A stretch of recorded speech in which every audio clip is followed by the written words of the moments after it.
Greetings, and welcome to Heal Talk Tuesdays. And this is Liza. We are live on Facebook. Well, allow me to start from the beginning. It is a perfect timing for October 1st, the '01, to restart the whole thing like this. Welcome to Real Talk with Liza. This is absolutely an honor for me to have Maris here with me, my guest for today. But give me a permission for me to introduce Maris literally the way she deserves to. So Maris, bear with me for just a moment. Maris comes from this mindset to marketing. She's spent the last 30 plus years. She's not a spring chick, but this lady brings innovative collaboration and voices to issues, causes, and brands. She's worked from leaders, companies, corporations, New York's, the top of the list, working with the public and private sectors, from boardrooms to classrooms. She's worked for companies and corporations to nonprofits. The thing about Maris is her leadership expertise in business relationship, marketing, change and cultural inclusion, and as a keynote speaker, she thrives on making an impact. I've known Maris, and one of the things I can say is when it comes to relationship, she talks about this R factor. And today we're going to talk about the R factor. What is the R factor? But more than that, Maris has been involved with Olympic organizers, Harvard Kennedy School, the Archdiocese of Los Angeles, and served as lead advance for the White House and celebrities across the country. So that's just a synopsis of who my guest for today is. And with that, I want to say Maris is a friend. Welcome to the stage, Maris. I'm thrilled to finally be here because we were just talking about this before we came on, that we met 3 years ago, right? 3 years ago through Secret Knock. And we've been talking about, in fact, one of the first experiences I had with you was I met you there downstairs in the lobby through some mutual friends. And then I saw you the next day, I think it was, or even that same day, head out to the porch, to the balcony. And I said, "Oh, what are you doing?" And you said, "Oh, I'm doing my Real Talk." I said, What are you doing?" And I thought I was so impressed for two reasons. One, that you were being consistent and that you were taking time away from being at this event that you knew was connection and meeting people and being poured into and just really beautiful, and took the time to really be in your discipline and consistent action. I was really very impressed with that. And I'm impressed with how you've continued it over the years, because I've watched it touch people. And I've been the beneficiary of you doing these on a weekly basis. And so thank you. Thank you for what you're continuing to do and your hypnotherapy work and your healing work across the board. So I really honor you, as I've had some time to get to know you and your work over the years. It's amazing. Oh, thank you. You're welcome. Actually, Heal Talk Tuesdays and Real Talk has been around for almost 6 years, consistent. And I've only missed, I think, about 6 episodes, if not 5 episodes in the entire 6 years. Amazing. I like consistency, but more than that, there's 3 types of people: those who are interested in certain things, those who are committed, and those who are really obsessed. And I think I don't go into the obsession part, but consistency is one of my things that I am committed to, and I call it, I am quite tenacious.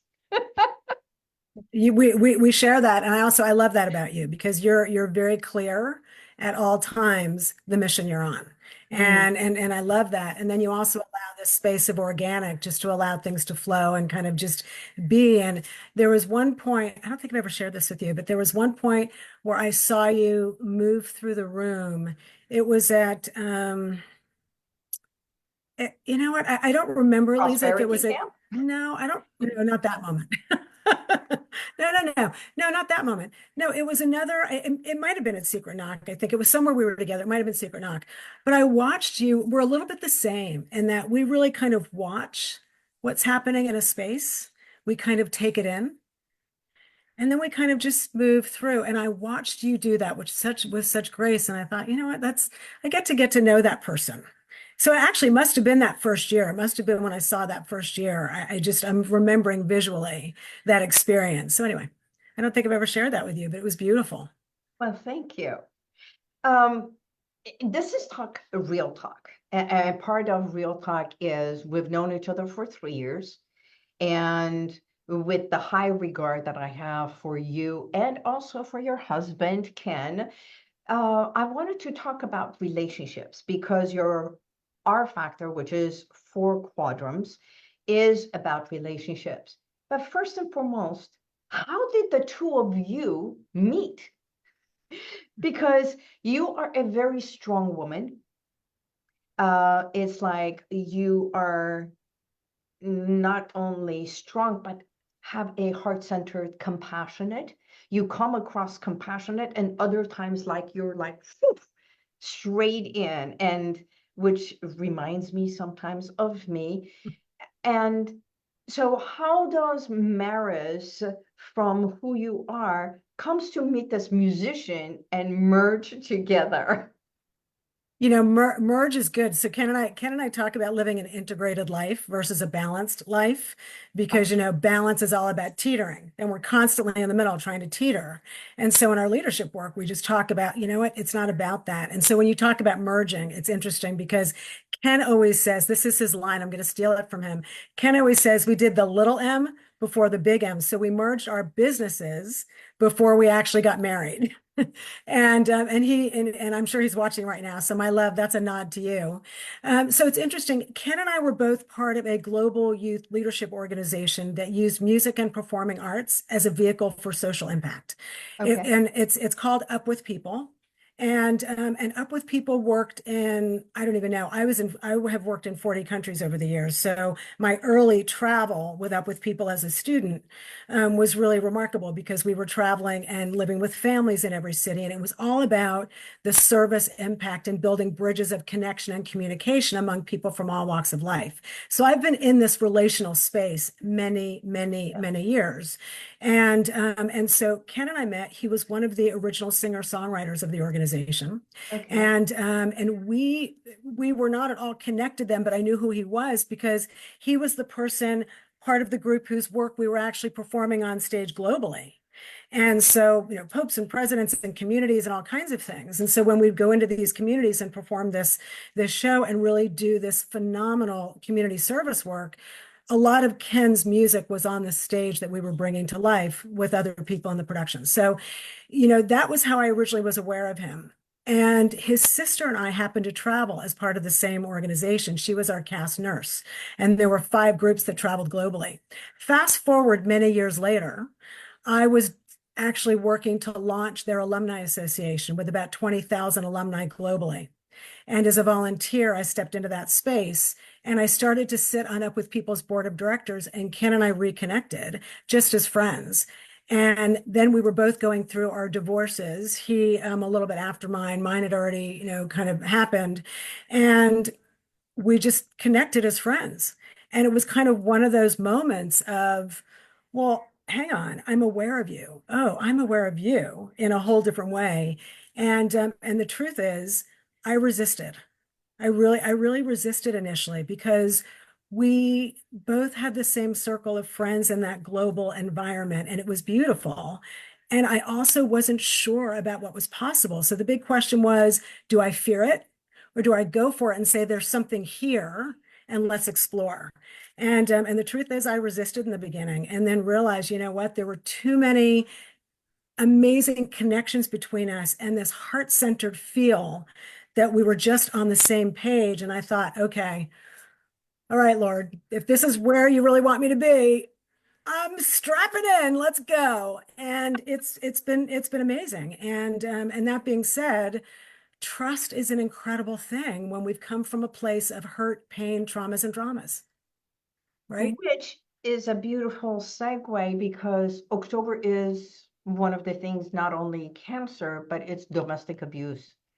And I know you have worked with so many in the past prior to all this. You were doing therapy, you were doing like you had a one-on-one, um,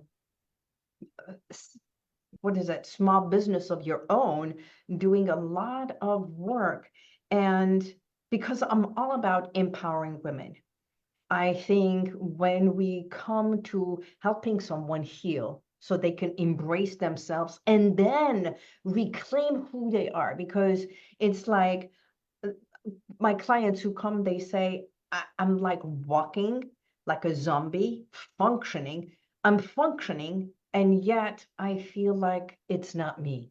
So when you talk about trust, was the trust already built because of working together and you were friends and everything, or you had to come and trust yourself and say, I'm ready?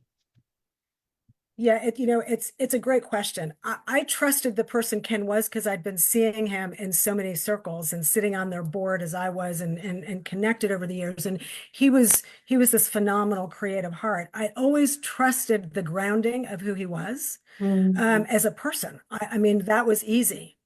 And to your point, I mean, I think that then when we stepped into this relationship and we started to explore it, the trust was equally about myself as it was about him, right? And because when we moved to that other level in a relationship, and look, I had been married for 7 years before. We laughingly call that my practice round, and I learned a lot, and I learned a lot from that marriage, and really in a lot of ways, I learned how to love initially from my first marriage.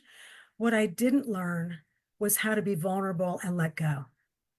And the thing that really has been the most powerful experience in my relationship with Ken, which now really applies to our relationship in business, which applies to the teams that we lead in terms of, in terms of coaching. And this whole message is when we learn to trust inside, our ability to trust vulnerability is much easier, right? Mhm. Because we've all come to where we are from this legacy of our past.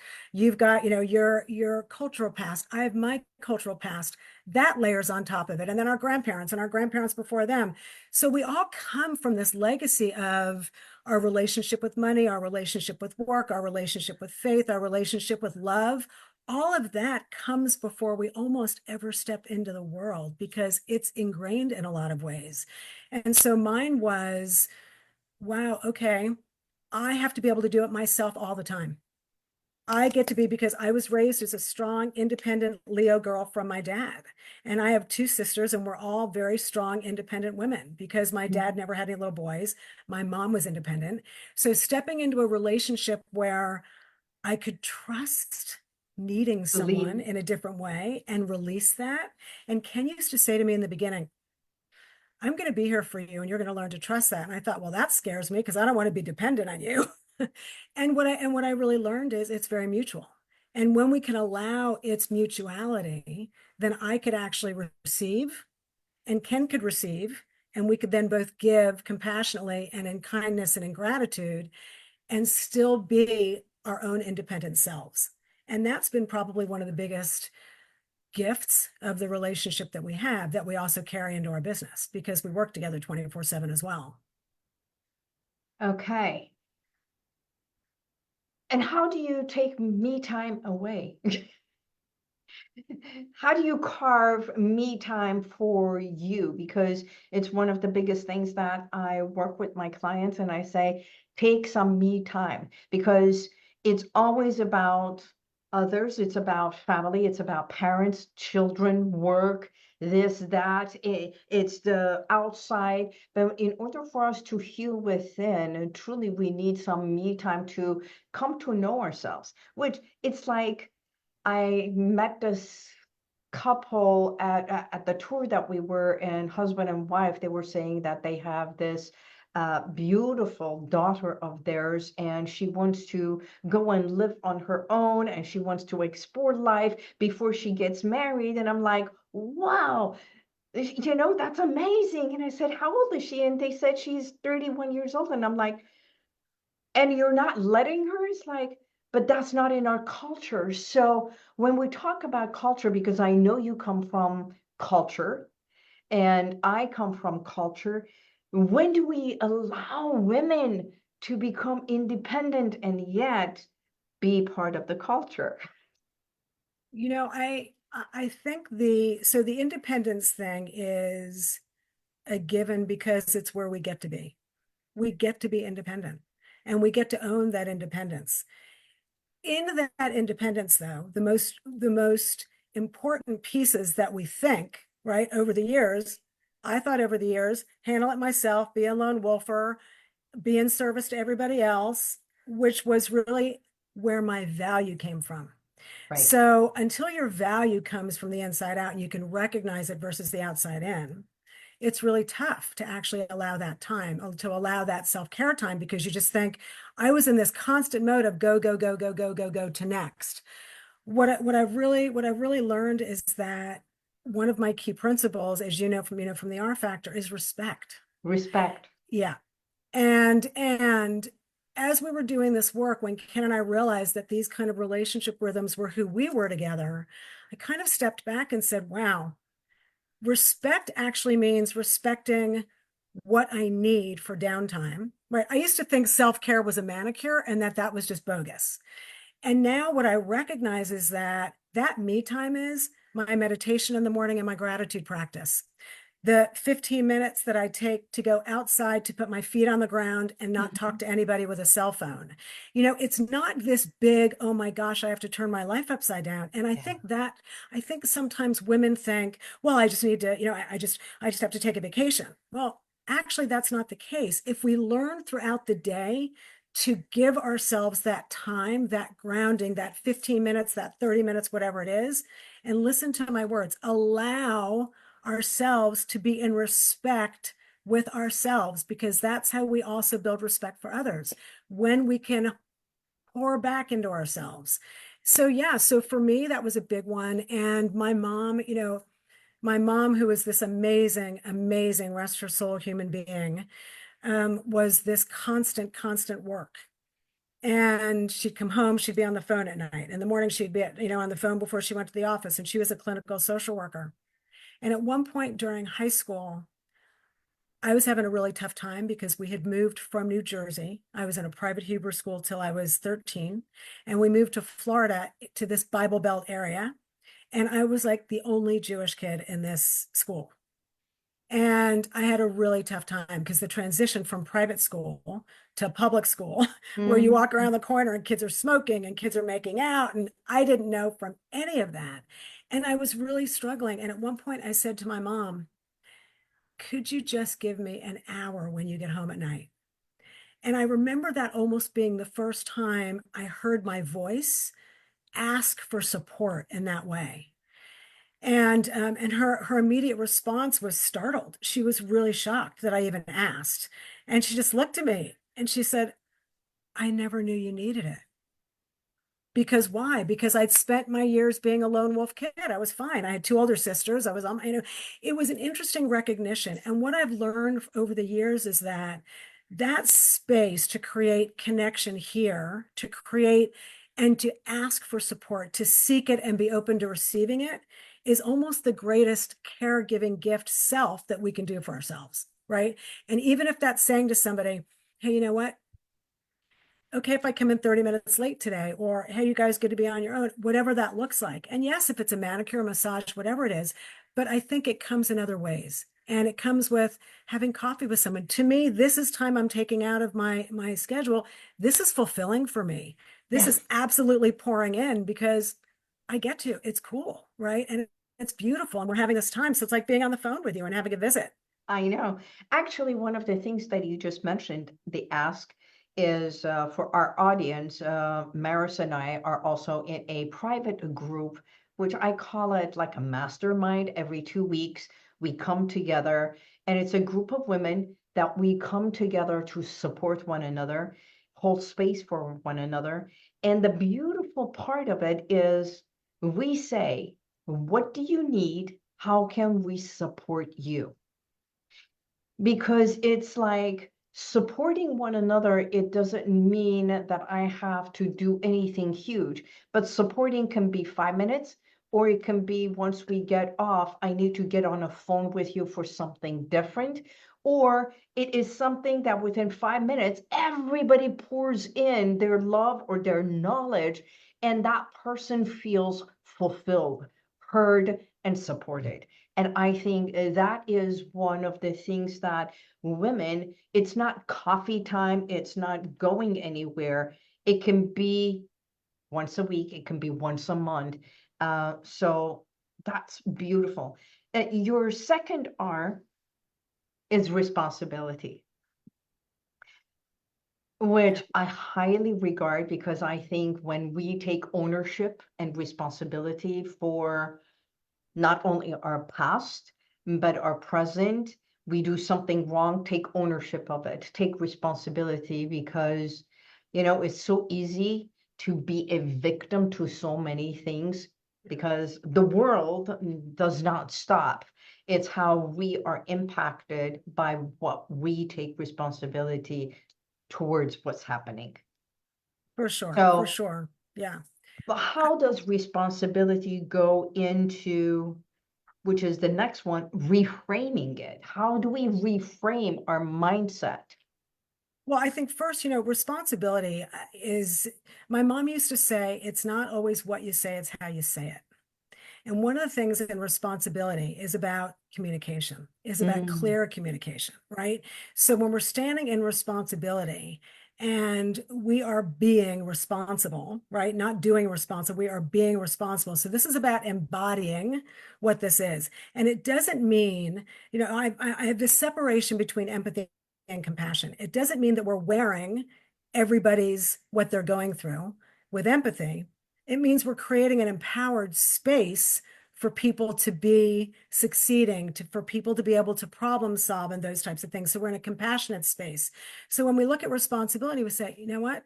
It's about clear communication and it's about aligned expectations. So in a mm, personal relationship or in our business, if you're dealing with an issue at work, the likelihood is that at the center of any challenge and accomplishment are people, right? People power business, people power personal lives, people power philanthropy. It's about people.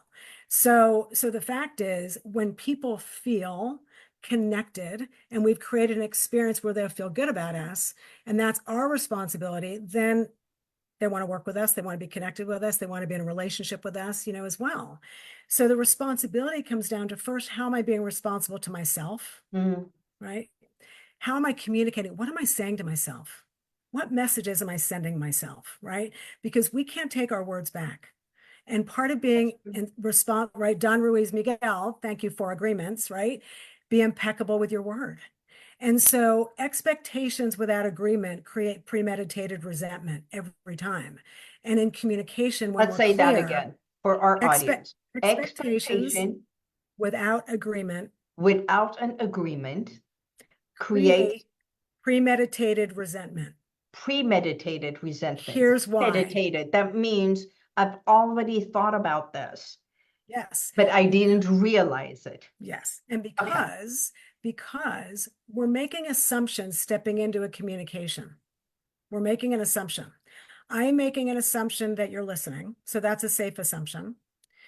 That's one. Two is, if I say to you, Liza, how come we didn't have I don't know, how come we didn't have, the party that we were, that was on our calendar that we were supposed to have, and we all never worked out the details. Right.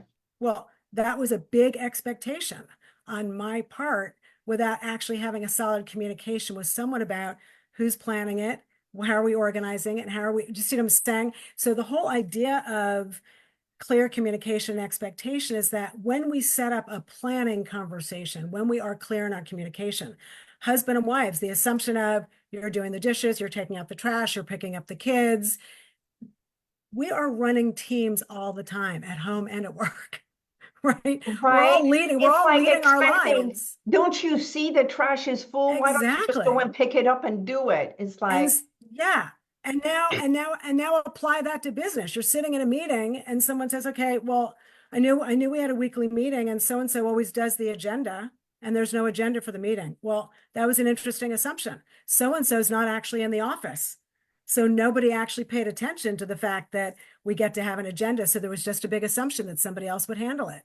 So, the notion of clear communication changes everything because clear communication, right, builds trust, builds respect, builds clarity in all of our relationships at work or at home, whatever it is. So that responsibility piece is interesting. The other piece I think to responsibility is also accountability, Right. right? It's the accountability piece. And you said it before, taking responsibility. So it's interesting being in a responsible state. And I'm just going to go here for a second. Sometimes when we're in responsibility, it can be either weighted or wings. So we talk about the weight or the wings of responsibility. Here's an example. If someone has left you with a pile of trash, someone's left you with a pile of trash in the house, the party's over, and all that trash is in your house, you're probably not feeling the wings of responsibility with that when you're feeling the weight of it. God, I got to get this done. My parents are coming home in 2 hours. The kids are going to be home. Everybody's going to be here. I need to get the house cleaned. That feels like weight. Now, if you're standing in responsibility and you're going to be in someone's wedding and you're supporting them through their wedding, that's wings because now I'm in this space of sharing and flow and love with someone that's creating the wings of responsibility. And so I get to be sort of under it, soaring and lifting someone up. My general feeling is that we can always be in the wings of responsibility. If we feel the weight of it, it's because either one, we haven't aligned with our expectations with ourselves or someone else, or we're fearing what responsibility we have. So Okay. let's say, So, let's say I'm going to speak at a big meeting, yeah, you know? it's like this is becoming like an educational thing. No, I'm just saying that's where my heart is. Like that's my Yeah, struggle. That's I my understand. struggle. What I'm saying, in a relationship, not everyone is going to stand and say, okay, what is your responsibility? What is mine? Because it's going to be a little bit of a given. And then we usually start communicating when things go wrong instead of from the beginning of, right? That's where those expectations come in. Yeah.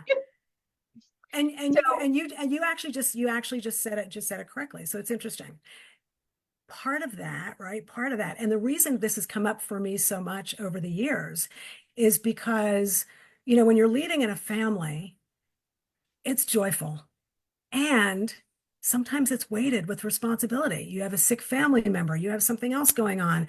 Oh right. my gosh, the bills have to get paid. Oh my gosh, are we going to have enough money to put the kids through school? That feels weighty, right? That's really weighty. And it also has wings because it's got joy with it. So it's interesting. It's been a big navigation for me over the years because when we are in relationship with someone at home, and your point is right, it's not. Look, how many people talk about the bank account before they get married? Everybody says, oh my gosh, Susie Orman always says, oh my gosh, you got to have separate bank accounts. I'm like, okay. But that wasn't something that was a big thing for us. So the responsibility piece is interesting and can fall into a couple of different buckets.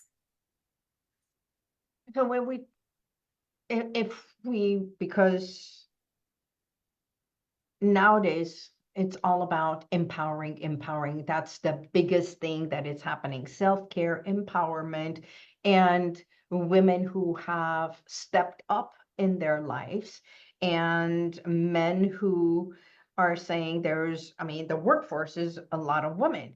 And that's because we are noticing it, or is it being seen more? Or is it because we have given ourselves more permission, and literally women are more educated nowadays in all phases? I mean, doctors, attorneys, architects, engineers, in all phases. So it's not only being the feminine, take care of, be a teacher or anything. Not that I'm disregarding it, but when we look at it in the workforce that you and can go and help in the corporate world. Um, Talking about responsibility, they still look to the team members because it's still a team. Corporation is a team.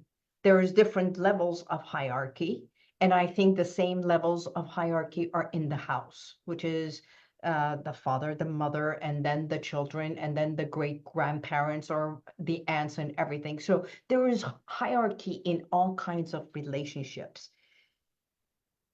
When we think about it, you talked about your mom being a social worker, and she was busy working and taking care of those that she needed to tend to at work. Who was the influence in your life? Because today, kids are being influenced by celebrities and everything. It's not tangible books. It's become this. So how do we take someone and say, in reality, this is life? And this is like the book you were talking about. You said, have you read A Touch of Madness? And I said, I'm reading 4 books. You were surprised that I even have a library card and I go to the library. I love When that. we talk about influence, what is influencing people nowadays? I mean, I think the reality of what is influencing is equal to the question of who is influencing. Mm, And so I think that the media. So this is interesting. Many years ago, I was involved doing some work with Harvard and U.S. News, and we did a study. This is interesting. We did a study, and we asked people to actually talk about how they feel about leadership in a number of different areas. okay. And the 2 areas that people said they did not trust the leadership was the media and politics. Wow. This Okay. was a huge study. This was a landmark study. And I bring this forward because who are people influenced by? The media and politicians. And yet we don't trust them, right? As a general population, there's distrust there. Yet it's also where people are absorbing their most information. And so that creates a challenge, and that also creates an opportunity that says, okay, we know that all of us, all of us are getting information from television, my phone, my grandchildren, from everybody. We're all being influenced by that. In the end, I think what's so important is that inside the circle that we keep close to us is a trusted circle. And Mm, so if it's a parent and a friend, so I talk about our life that Ken and I have these 2 circles in our lives. One is a trust circle and one is a skill circle. And the trust circle, like you would be in the trust circle, in the trust circle are people who are close to us, who we feel a connection that we know we could pick up a phone and say, yeah, I'm seeking support on something. The skill circle are people who also have the skills to move our business and our vision forward. And sometimes our trust people are in the same bucket. But that trust circle is very important. And the first place that trust is that we work to learn to trust ourselves, but to have mm. a close circle, a community, a connection. It could be 2 people. But it's very important, no matter what, AI is going to happen, it has been happening for years. And here's the reality, this one-to-one, the importance of the human connections, not going away. In fact, it's going to be I more hope important than not. ever. No, it's going to be more important than ever. So when you say, how are we being influenced? Who is influencing us?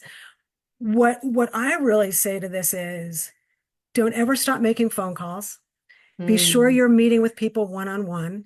Be sure this connection is happening because the phone connection is important for communication, not as much for social media. That's entertainment and that's visibility and marketing. Okay, got it. But that is not how I live my life, right? So to really get grounded back into, okay, what turns my crank? Who turns my crank? What is the experience? And as long as we continue to have experiences and we are influenced by the people in our lives, and yes, books, I think it's really important to continue reading. And yeah, I've got a stack of books on my side table. And I've got this mix of the Dalai Lama and Mother Teresa, right? To the Pope, to, heaven only knows who else, so to speak, to Dennis Waitley's The New Psychology of Winning, to our friend Larry Kasanoff's A Touch of Madness, to our book, The Art Factor, to, you name it. And in the end, it's also about feeding ourselves with other people.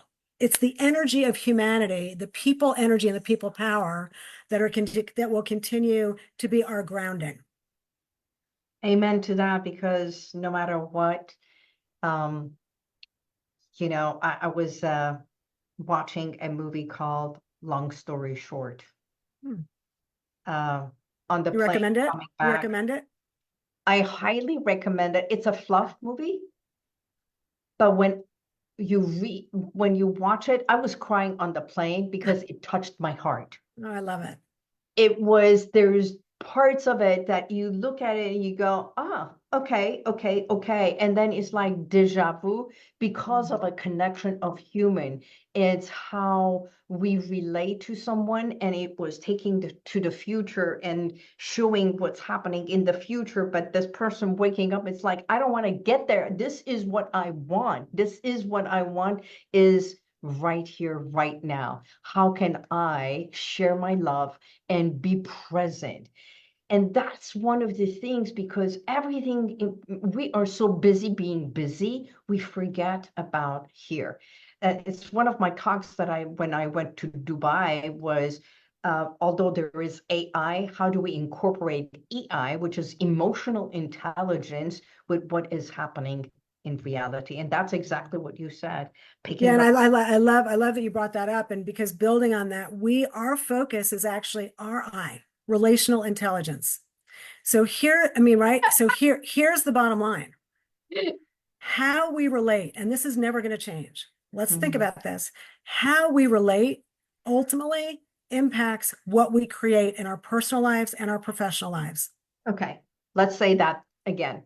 Ladies, How gentlemen, we relate directly impacts what we create in our personal lives and our professional lives, because we are continuously relating 24/7, continuously relating, and in our dream state with ourselves, right?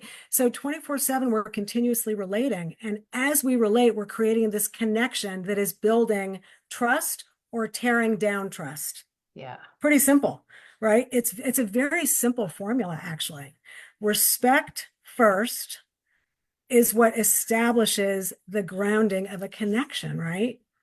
First, that you respect the person you're speaking to, or respect their position. Maybe you're reframing a political or other type of perspective. That depends, whatever that looks like. But it starts with a need, right? It starts with, we want something. I want a car. I want a relationship. I want a new job. I want to get my door fixed. No matter what it is, there's still going to be a human connection because we're attached to a need. So we're either solving a problem or meeting a need. And every time we create a connection with someone, that gets banked. That's currency. And Okay. that builds trust, and that currency ultimately, that's why Ken and I have such an incredible relationship, is because at the grounding, it starts with respect. Then with respect, we build trust, and we bank the currency of trust so that when things are crazy and hairy and messy, we still know we're going to be okay because we trust that we know what the grounding is. And that's exactly how all personal relationships and business relationships work. That's beautiful, because I remember long time ago,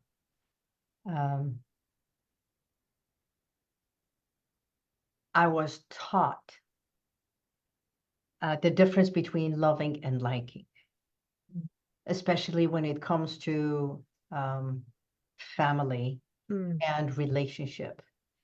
I will love you, but it's not necessarily like the things you say or do.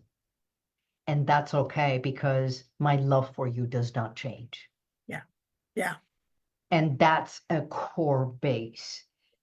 Realizing that when a relationship, this can change, but the base, the foundation, what that is, it's like a house or a home. A house is just a structure, but what's inside the house is the home which is built. Which is the So, heart, which right? is the That's heart. that right. That's the heart. And I love how you're saying that. And you said something before that is very important to bring forward, and that is that we spend our lives in a doing state. Mm, We haven't always been taught to be kind to ourselves and respect ourselves. Very often we're taught to be kind to others and respect others, yes. right? And so when we're in that doing state for everybody else, we tend to not work here first. And that's what happens is people are going to respond to us however we're showing up. That's why we cringe, even the body language and Yeah. everything comes. Yeah. And so to build the confidence in, young girls, we have three remarkable, incredible granddaughters. And they are independent, they are heart-centered, they are, athletic. And why do you think they're like that? Where do you think that comes from? That comes from amazing parents. That comes from parents who have really been incredible grounding for these young girls. And to me, that is also the wings of responsibility that Ken and I Mm. get to be in their lives and touch them and work with them on their leadership qualities as kids. And this is all the same stuff we bring to our leadership work, whether it's in corporations or with families or whatever it is. Paris, I hate to cut in the middle of what you're saying, but how many families really do have those parents that sit and do all that?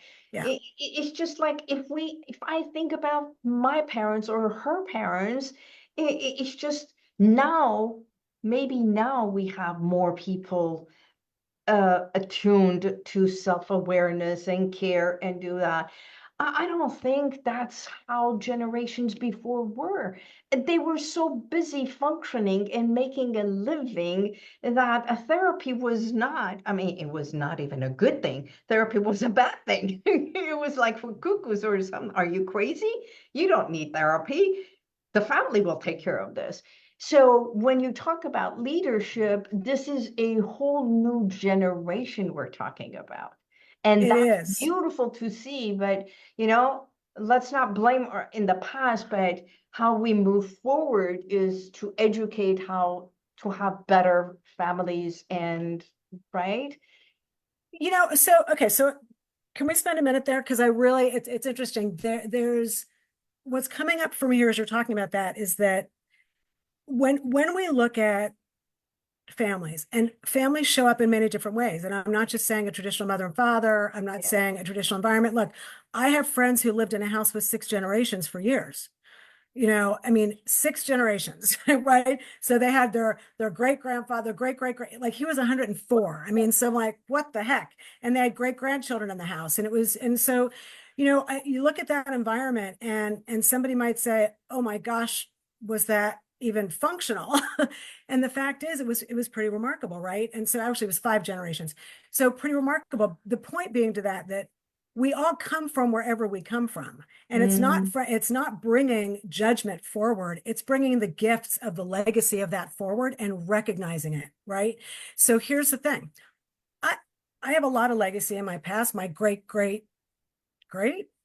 maybe grandmother was with her brother started a matzah factory, a matzah company, kosher products, Jewish products. Now, In New okay, York? yeah, and yes. And so can you imagine how many women were even doing that in that era? Right. So I look at the entrepreneurship and the leadership and the heart-centered commitment to community, and I am quite certain that that has really been innate in my family for generations. And Ah. it really, and so that is something that has been carried forward. I always remember my grandfather, my grandmother, us. I mean, I think I went to my first rally at 14. So, Wow. I think so for me, the activism and the connection and the relationship gene was very much part of my legacy. So that was family. Ah.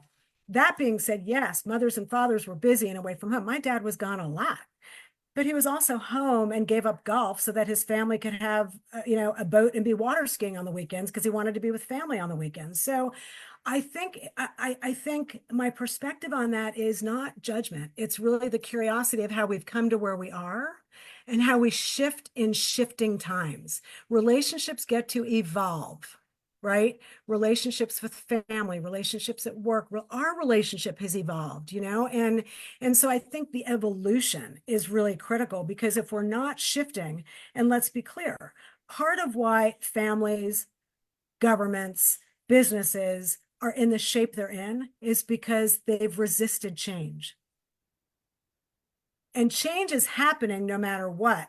So how we respond or react to change ultimately impacts all of our relationships. If we're in reaction to change and we're afraid of it, then we're not in it, relating to it and planning it. If we're responding to change, if we're responding to it, then we're actually in a more open relationship with change, and we can maneuver differently in our families versus being in resistance, move differently in our work.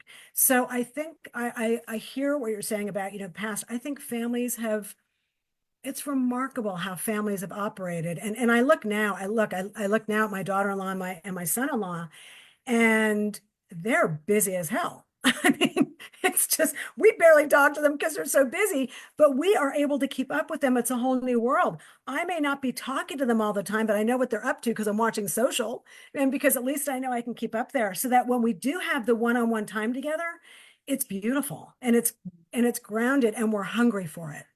And I think that's the human connection. And for people who don't have that kind of relationship with their immediate family, choose extended family, right? That's true. That like families. I remember my About, grandmother saying sometimes that good neighbors can be great family members.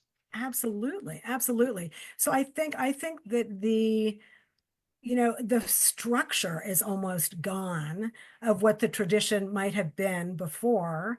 And we had 17 people at a Passover Seder, or for the high holidays, we'd have 18 people at my grandmother's house. And while some of that may not be happening in the same way, community has shifted, but the experience of it is equally important, and people are equally as hungry for that. And I think part of what we get to do as humanity is to recognize that we're all connected as humans first. And the bottom line begins with relationships, not with hard skills. It starts with the people first. And that's where we get to be in everything we're doing. Amen to that. So, in closing, if I were to say, what is next for Maris? What inspires you? What are you looking to leave as your legacy? Let me reframe that. Well done. Oh, gold star. What is next for Maris? Just simple. Forget about legacy. Forget about the future. What is next for Maris? For Maris, not the business, not Ken and I, just you. So, Liza, you know what? I don't see them as separate. All of that is me. All of that in living an integrated life, that is all me. And wow. I think the challenge for me over the years is that I did create this big gap and this big separation. I don't do that anymore, because the work that we do, what we get to bring to people, this evolution of relationships in business and in personal lives, it's one big life. We have one life to live, one body and one planet, and to live in an integrated space. So when you say what's next is global travel and being able to touch lives in every single touch we make, because that's who I get to be in the world. Making more impact. With Ken, without Ken, to really be able to know that what we're bringing is not about us. It's about ultimately elevating and evolving humanity. Because if we don't, and if we aren't committed to that, and if we don't share that in community the way you're doing it, the way our amazing Secret Knot community and other families and our Habitude Warrior community, all these other places, if we aren't continuing to surround ourselves and to create this ripple effect, then in 10, 15, 20 years, what we're leaving behind is barely going to be recognizable, right? So the legacy is about living it and touching it while we're alive. Yeah. I read something just a few days ago the difference between leaving an inheritance and leaving a legacy. And Mm, I thought it was so beautiful because inheritance is here's the money, you can do whatever you want. Legacy is there is a meaning to it. I put my heart and soul into it. Now carry it forward. exactly right. And that comes from a place of heart. Look, the choices we make today, all day, determine our future. It's very simple. And when we put people first, because people are the power behind everything that we do, that's actually what's going to shift the planet, is humanity first, and kindness and connection and gratitude. That's what's going to shift the planet. And that's pretty much what's next for me is I'm in it. I'm in it. And I'm committed to that. Ditto. I know you are, and that's one of the reasons we're friends. So, on that note, this has gone beyond the half an hour, but I love it so much. I think we can probably speak for another half an hour to an At least. hour and continue building upon this. Maybe we can do it another time, I'd love to. and continue on, pick it up from here on. Uh, but I thank you for taking the time, carving this time to be with me. Yes, it's been coming, and I'm glad it is here today because it's the beginning of autumn. It's my favorite season, and I love the whole thing about our relationship and what you have created together. And on that note, on that musical note, I want to say thank you to both of you, and especially you for being a friend. My Thank honor. you to all our viewers. If you liked this episode, by all means, would you go to YouTube, because it will be YouTube. We will put the link, share it, subscribe, so that I can bring more guests that are impactful and loving and caring and compassionate as Maris. And thank you, Maris, and I will be seeing you soon. My And honor. And until, happy Thankful Tuesday. yes, Thankful Tuesday. And until next week, I say goodbye. Thank you. God bless you. And may the universal light surround you always. Bye bye. And if you like this, share it, subscribe, and go to YouTube, and you'll see the rest of all my podcasts.